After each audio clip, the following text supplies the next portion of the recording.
Welcome back to the Lap by Lap podcast. I'm your host, Ethan White. I'm Research and Sustainability Engineer for Ecolyte. So we're just going to be continuing on with our pre-race and post-race reviews for the different races throughout the season. And obviously, the second round of this season was Saudi Arabia. So Saudi Arabia is quite an interesting track. It's a street circuit. It was first introduced to the F1 calendar back in 2021. Obviously, the cars looked a bit different in 2021, and that was when it was Max and Lewis first for the title.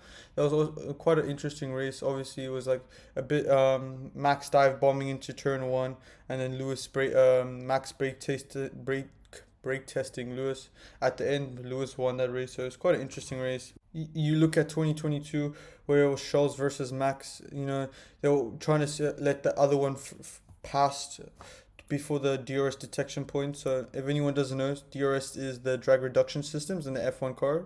So this was introduced back in the early 2010s, which was aimed to improve overtaking by the FIA. So at the back of the car, the rear wing actually opens up, allowing for the car just to reduce surface area to ensure that they get faster straight line speeds.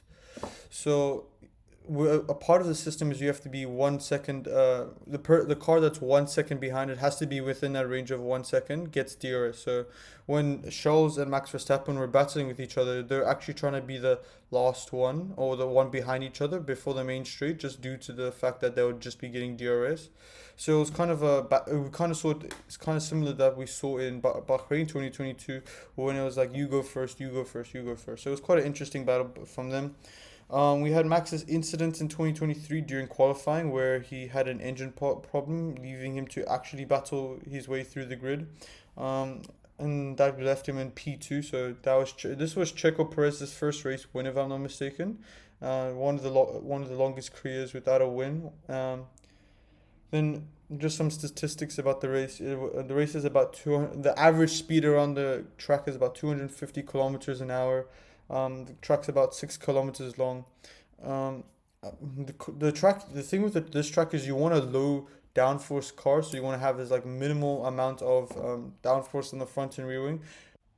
However, one like key feature about this track is there's a lot of fast corners.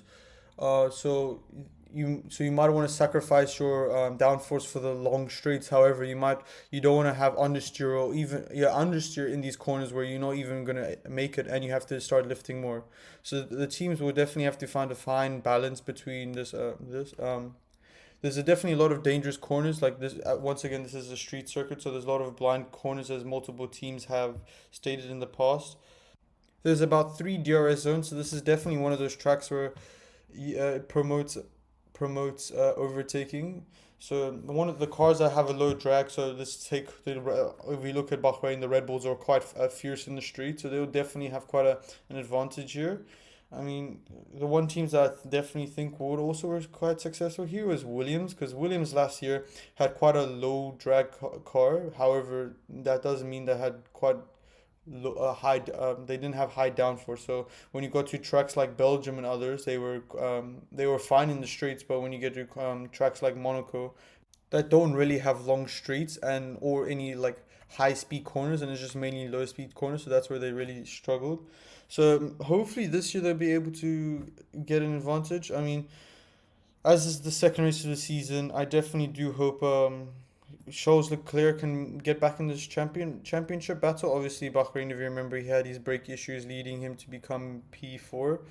So this is definitely the race that could be his redemption. Maybe try get a win. Try break Max's 2024 campaign.